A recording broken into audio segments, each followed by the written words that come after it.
할렐루야. 오늘 은혜 받으실 하나님의 말씀은 시편 121편 1절에서 8절까지입니다. 시편 121편 1절에서 8절까지 말씀을 다 같이 봉독하시겠습니다. 내가 산을 향하여 눈을 들리라. 나의 도움이 어디서 올까? 나의 도움은 천지를 지으신 야훼에게서로다. 야훼께서 너를 실족하지 아니하게 하시며 너를 지키시는 이가 졸지 아니하시리로다.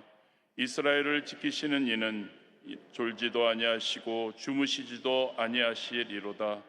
야훼는 너를 지키시는 이시라. 야훼께서 내 오른쪽에서 내 그늘이 되시나니 낮의 해가 너를 상하게 하지 아니하며 밤의 달도 너를 해치지 아니하리로다. 야훼께서 너를 지켜 모든 환난을 면하게 하시며 또 내 영혼을 지키시리로다. 야훼께서 너의 출입을 지금부터 영원까지 지키시로다. 아멘. 오늘 말씀을 전해주실 선교사님은 순복음 아프리카 총회 동부 지방의 소속으로 아프리카 영산 미션 센터장으로 사역하시는 이한용 선교사님이십니다. 문제를 넘게 하시는 분이라는 제목으로 은혜의 말씀을 전해 주시겠습니다. 우리 선교사님 나오실 때 하나님께 영광 돌리며 할렐루야로 맞이하겠습니다. 할렐루야.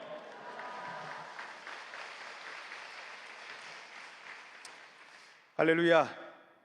오늘 이 새벽에 함께 하시는 모든 분들에게 하나님의 크신 은혜가 임할 줄 믿습니다. 저는 방금 소개받은 대로 아프리카 케냐에서 사역하고 있습니다. 여러분, 케냐에 대해서 아십니까?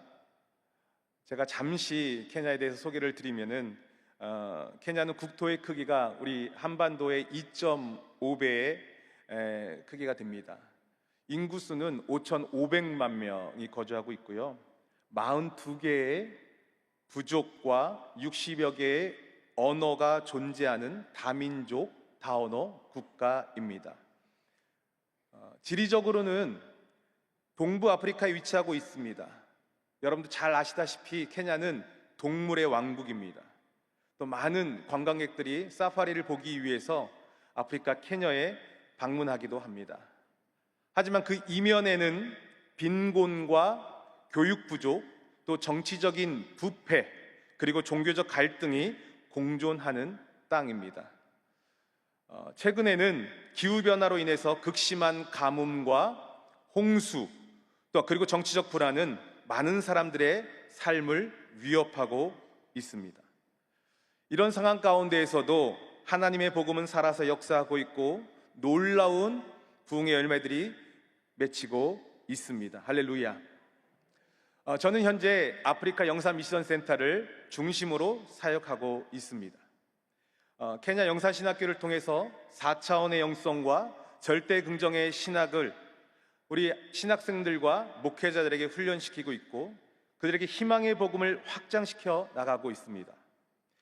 저희 신학교에는 케냐뿐만 아니라 인근 국가인 남수단, 북수단, 에티오피아, 이러한 선교사가 직접 들어가서 말씀을 전하기 좀 힘든 지역에 많은 청년들이 조윤기 목사님과 또 이영훈 목사님의 책과 유튜브를 통해서 복음을 듣고 소식을 듣고 저희 케냐 영산신학교까지 찾아와서 함께 신학 공부를 하고 있습니다.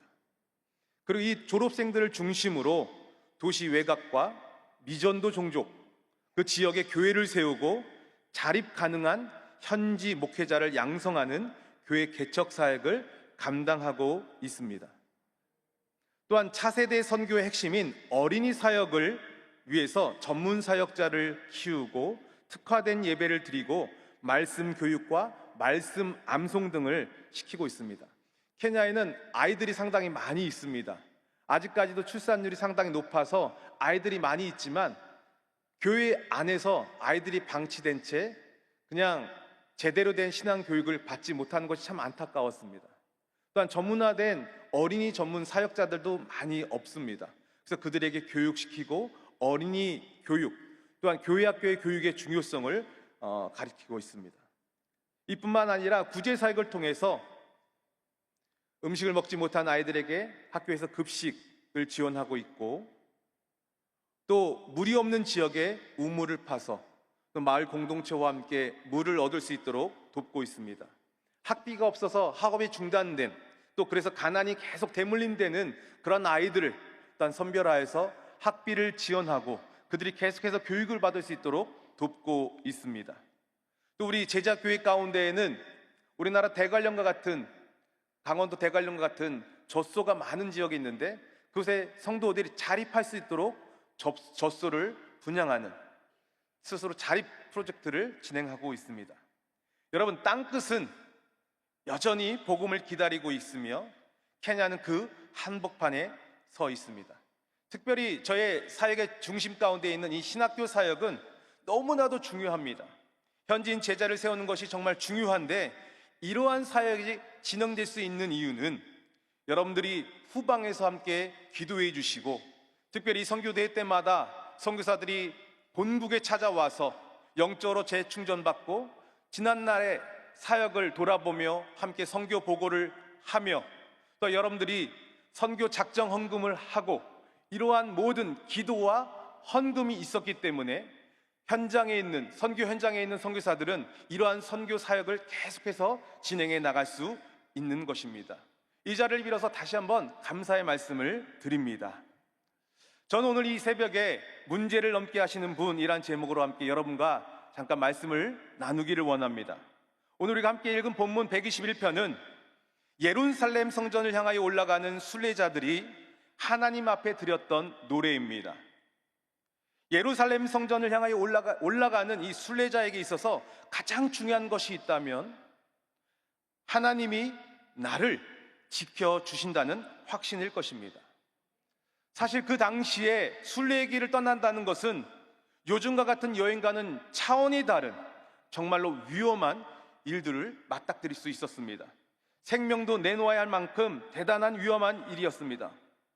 그러면서도 은혜를 사모하고 하나님을 갈망하는 마음으로 성전을 향하여 순례의 길을 떠날 때 하나님께서 이 여정 가운데 나를 지켜주실 것이다 라는 믿음 하나를 굳건히 붙잡고 나아갔습니다. 사실 예수 믿는 우리의 삶 자체가 순례의 여행입니다. 이 세상에서 사는 동안 우리는 나그네죠. 특별히 선교사인 저에게 있어서 나의 본국인, 조국인 대한민국을 떠나서 먼 타지에서 살아가는 것 자체가 순례의 길이고 나그네의 삶입니다.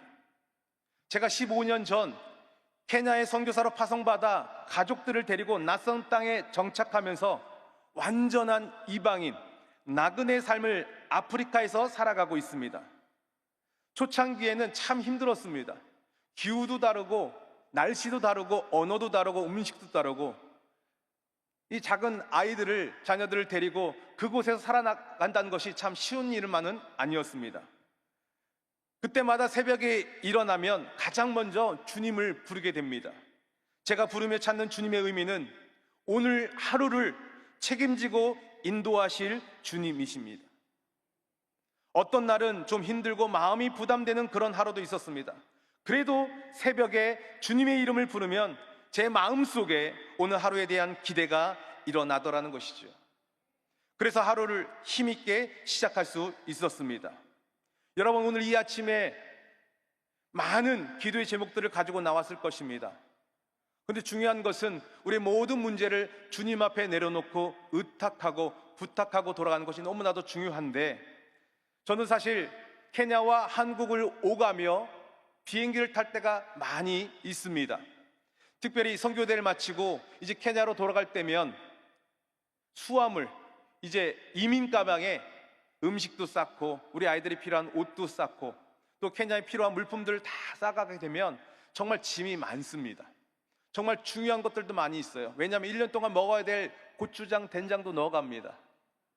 비행기 탈 때 수속을 하고 이 수화물을 맡기게 되면 저는 그 이후부터는 이 짐이 목적지까지, 케냐까지 잘 도착할 것이라는 확신이 있습니다. 비행기 안에 들어와서도 마찬가지입니다. 제가 비행기 안에 탑승하고 비행기가 날아갈 때 더 빨리 도착하고 싶어서 비행기 안에서 내가 뛰거나 애써 움직이는 것은 아무런 의미가 없다는 것을 너무나 잘 알고 있습니다. 여러분, 비행기가 뜨고 목적지에 착륙하는 것은 오직 기장의 손에 달려있기 때문입니다. 우리의 인생도 마찬가지입니다. 하나님께 맡긴 삶이라면 그분이 우리의 기장이심을 믿고 신뢰하며 기다릴 줄 알아야 합니다.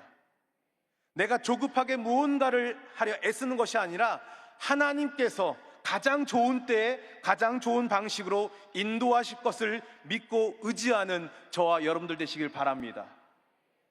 여러분, 이 세상을 살아가면서, 나그네의 삶을 살아가면서 보호자 대상이 있는 존재하고 그런 대상이 없는 존재하고는 삶의 질이 완전히 다릅니다. 이 시간에 우리 마음속에 우리 하나님 아버지께서 우리의 보호자가 되신다는 사실을 믿으시기 바랍니다. 오늘 본문 가운데 제일 중요한 단어가 있는데 그것은 지킨다라는 말입니다. 한번 따라해볼까요? 지킨다. 오늘 시편 121편은요 8절밖에 되지 않는 짧은 구절인데 무려 지킨다라는 말이 6번이나 나온 것을 우리가 보게 됩니다. 3절에 보니까 너를 지키시는 이가 졸지도 아니하시리로다. 할렐루야. 4절에 이스라엘을 지키시는 이는 졸지도 주무시지도 아니하신다. 5절에 야훼는 너를 지키신 자라고 말씀하고 있습니다. 또 7절에 야훼께서 너를 지켜 모든 환난을 면하게 하시며 또 내 영혼을 지키시리로다. 그리고 마지막 8절에는요 영원까지 지켜준다라고 말씀하고 있습니다.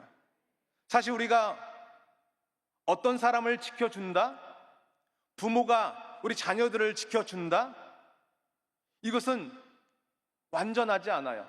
왜냐하면 우리 자체가, 부모 자체가 불완전하기 때문입니다. 그런데 우리 하나님 아버지께서 우리를 지켜주시겠다라고 말씀하고 있습니다. 이보다 더 완벽하고 완전한 말씀은 없습니다. 사실 우리 아이들이 아파서 병원에 가게 되면 또 수술을 받기 전에 병원에서 사인을 하라고 하죠. 보호자 사인을 하라고 합니다. 부모이기 때문에 사인을 하지만 부모 입장에서 이 아이의 생명 아니면 이 아이의 치료받는 것을 조금도 도움을 줄 수가 없습니다. 우리는 불완전한 존재이기 때문인 것이죠. 그러나 하나님께서 우리에게 지켜주신다라고 말씀하셨을 때 이보다 더 완벽하고 완전 무결한 말씀은 없을 것입니다. 성경을 보게 되면 지킨다는 용어를 다르게 표현하는 데가 많이 있습니다. 자기의 눈동자같이 지키셨다라는 말씀을 하십니다. 또 머리털까지 다 헤아리시고 또 우리가 눕고 일어나는 것 다 보고 계신다라고 말씀하고 있습니다. 또 내 입의 말까지 내 코의 호흡까지 다 살피신다라고 말씀하고 있는데 이 모든 말씀이 지킨다는 이 용어 안에 다 들어있다라는 것이죠. 그러므로 하나님께서 지킨다고 할 때 이것은 완전 무결한 용어인 것이죠. 당시 예루살렘은요 산 위에 위치하고 있었습니다. 순례자들이 반드시 험한 산길을 올라야만 했습니다. 이 여정 가운데는요 강도들을 만날 수도 있고 날짐승을 만날 수도 있고 밤에는 춥고 낮에는 덥고 그 긴 여정 가운데 피곤함 가운데 있는 정말 현실적인 위험이 도사리고 있었습니다. 이러한 배경을 우리가 이해하고 오늘 우리가 함께 읽은 본문 말씀을 보게 되면 또 다른 의미로 다가오게 될 것입니다. 첫 번째 우리가 살펴볼 것은 내가 산을 향하여 눈을 들리라 라는 것이지요. 이것은 단순히 풍경을 보면서 감상을 하는 것이 아니었습니다. 그 순례자의 삶 가운데 놓여있는 고난과 두려움을 마주한 영혼의 탄식이었습니다. 또한 신앙의 질문들이었습니다. 외적 위험으로는요 산에서 나타난 강도들, 산길은 험난했습니다. 그래서 산을 향한 눈은 문제와 위기와 위험을 바라보는 시선이었다는 것이죠. 두 번째는요 내적 유혹으로는 산은 우상숭배의 장소이기도 했습니다. 고대 이방 종교들은 산 위에 우상을 세우고 제사를 드렸습니다. 이스라엘 백성들도 하나님이 아닌 산당을 섬기고 잘못을 범했습니다. 그러므로 산을 향하여 눈을 든다는 말은 때로는 거짓 도움과 잘못된 방향을 바라보는 의미를 말하고 있습니다. 오늘 우리도 각자의 우리의 눈을 들게 되면 각자의 산들이 있을 것입니다. 자녀의 문제, 건강의 문제, 재정의 문제, 불안한 미래에 대한 위험들이 있습니다. 또 하나는 하나님보다 더 사랑한 것들로 인한 우상숭배의 산이 우리를 낙심하게 하게 될 것입니다. 케냐는요, 정말 가난합니다. 우리 성도들의 신방을 가게 되면 집에, 조그만한 판자촌 집에 이런 천을 가르고 옆방에서, 같은 집에서 조그만한 평수에서 한 5명, 7명, 8명씩 같이 살아요. 살림살이도 정말 없어요. 그것을 볼 때마다 와, 이 세상에서의 삶도 저렇게 가난한데 하나님도 믿지 않고 지옥에 간다면 이보다 더 불쌍한 일이 어디 있을까? 그런 생각을 하게 됩니다. 이런 절망 가운데 놓여 있는 저들에게 희망의 복음, 우리가 긍정적인 생각과 우리가 입술의 선포로 말미암아 하나님 가운데 소망이 있다는 사실을 계속해서 말씀을 전할 때 저들이 정말 주님께 돌아오는 것들을 보게 되더라는 것이죠. 두 번째 우리가 볼 것은요, 나의 도움이 어디서 올까라는 말씀입니다. 자, 이 질문은요, 단순한 탄식처럼 보일 수 있습니다. 다시 말해서 내가 어디에서 도움을 받을 수 있을까가 아니라 오직 야훼만이 내 도움이시다라는 믿음의 고백인 것입니다. 우리는 종종 사람이나 방법 또는 세상적인 해결책을 먼저 찾지만 여러분, 참된 도움은 우리 야훼 하나님께로부터만 온다는 사실을 믿으시기 바랍니다. 제가 케냐 처음에 갔을 때 어떤 것이 힘들었냐면, 막 운전을 하고 가잖아요. 그럼 경찰들이 참 시비를 많이 걸어요. 외국인이니까 무조건 세워서 막 뭘 뜯어내려고 해요. 너무나 시달리는 게 힘든 거예요. 한국 경찰 보게 되면 우리를 도와주는 것을 인식되는데 우리 아이들도 케냐에서 경찰 보면 뒤에서 막 숨어요. 그 정도로 무서워요. 한 번은 저희 현지 제자교회에서 제가 설교를 했습니다. 그 자리에 그 지역의 국회의원인, 케냐 국회의원이 참석을 했던 거예요. 예배를 마치고 함께 점심을 먹는데 저한테 그래요. 우리 선교사님, 케냐 생활이 어떻습니까? 제 도움이 필요합니까? 그래서 제가 그것이 번뜩 생각이 나는 거예요. 사실은 제가 운전할 때마다 케냐 경찰들이 저를 참 힘들게 하더라고요. 그랬더니 그러냐고 자신의 지갑에서 이 금장이 박혀있는 국회의원 명함, 그 뒤쪽에 뭐라 쓰는 거예요. 이한용 선교사 미션을 리는 나의 프렌드, 제 친구이고 경찰들은 귀찮게 하지 말라는 거예요. 그래서 사인을 딱 해서 저한테 딱 넘겨주는 거예요. 만약에 경찰이 당신을 귀찮게 하고 힘들게 하면 이 명함을 보여주라는 거예요. 제가 그 명함을 딱 받고 얼마나 기뻤겠습니까? 제 면허증 사이에 딱 꽂아놓고서 경찰이 나를 세우기만 해봐라. 어느 날 제 차를 세우는 거예요. 올 것이 왔다. 제 면허증과 함께 그 명함을 딱 제시했어요. 경찰이 제 면허증과 그 명함 뒤에 써져 있는 글을 보더니 제 얼굴 한번 딱 보고 명함을 다시 보고 그다음에 경례를 딱 하더니 그냥 가라고 하는 거예요. 얼마나 좋든지 이 명함이 저에겐 정말 어떤 카드보다도 더, 이 비자 카드, 마스터 카드보다 더 좋더라고요. 몇 해가 흘렀습니다. 또 운전하고 왔는데 경찰 또 제 차를 세우는 거예요. 그래서 또 올 것이 왔구나. 제 명함을 또 그 명함과 제 면허증을 제시했습니다. 그래서 다시 또 경찰이 제 얼굴과 이 명함을 바라보면서 이렇게 얘기하는 거예요. 면허증을 다시 달라고 하는 거예요. 왜 그러냐? 이 국회의원이 지난달 낙선해서 집에서 놀고 있다는 거예요. 제가 그때 뭘 느꼈냐면, 제가 케냐에 사는 동안 이 명함 하나면 다 해결될 줄 알았는데 몇 년 지나지 않아서 그냥 쓸모없는 종이로 전락하는 것을 보게 되었습니다. 우리가 사람을 의지하게 되고 환경을 바라보게 되면은 그것은 엑스파이어, 유통기한이 있더라고요. 끝이 있습니다. 그러나 우리가 믿는 아버지 하나님은 영원까지 지켜주시겠다라고 말씀하고 있습니다. 여러분, 사람을 바라보고 있습니까? 아니요. 온 우주 만물을 창조하신 그 하나님 아버지를 바라보는 저와 여러분 되시길 바랍니다. 마지막 세 번째는요, 나의 도움은 천지를 지으신 야훼에게서로다. 할렐루야.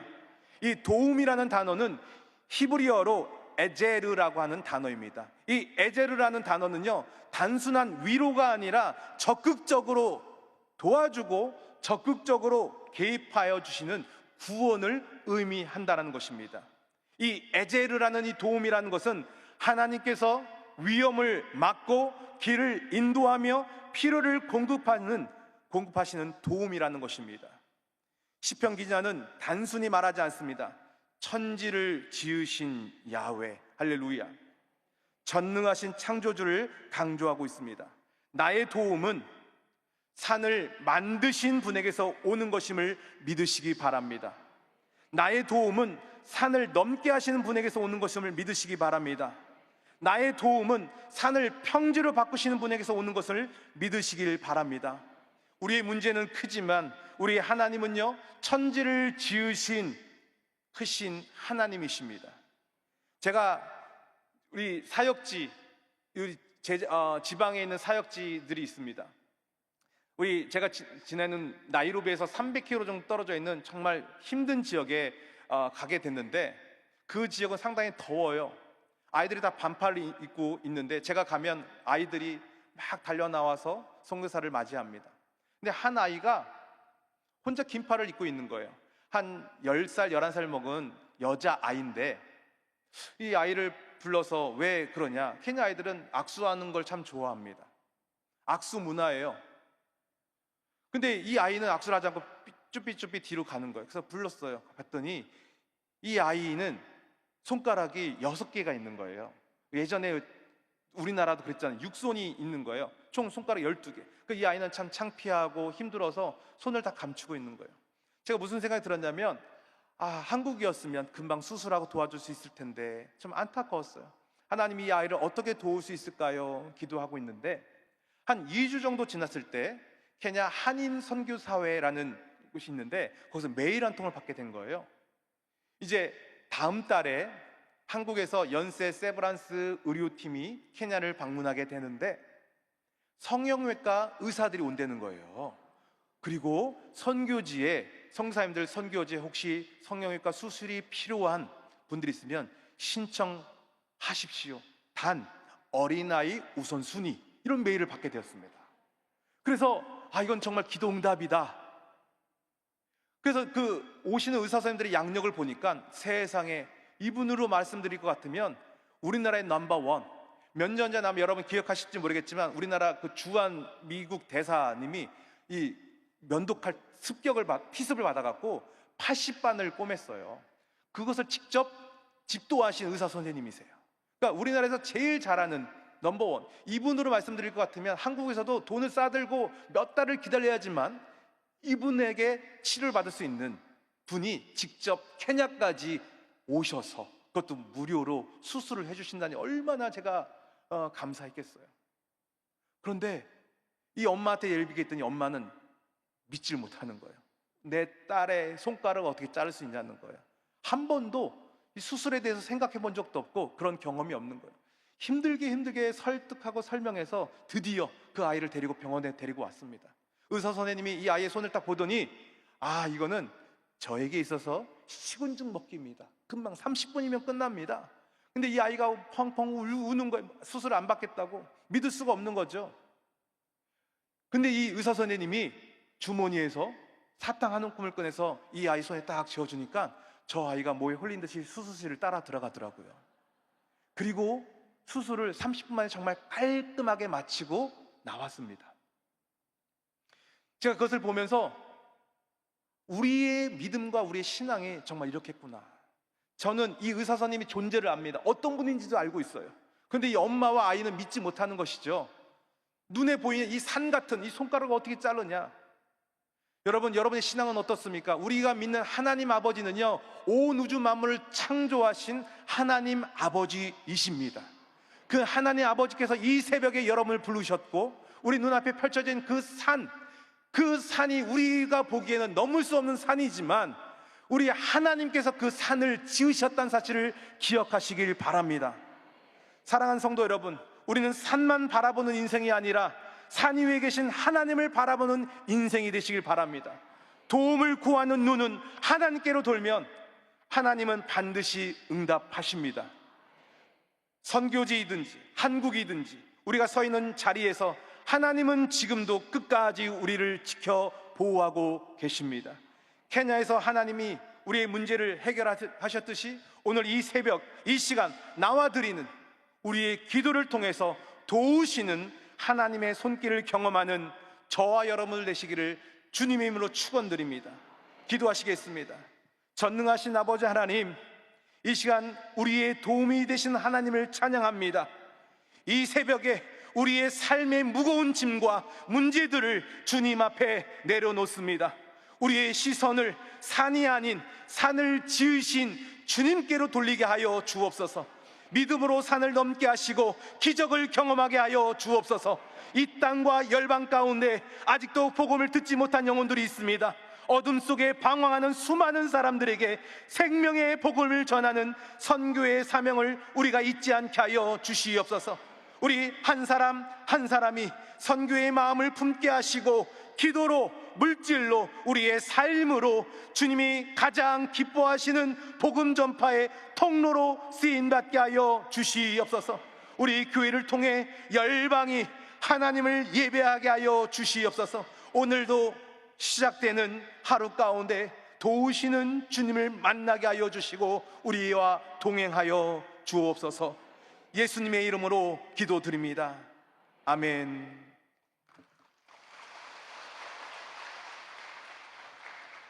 할렐루야.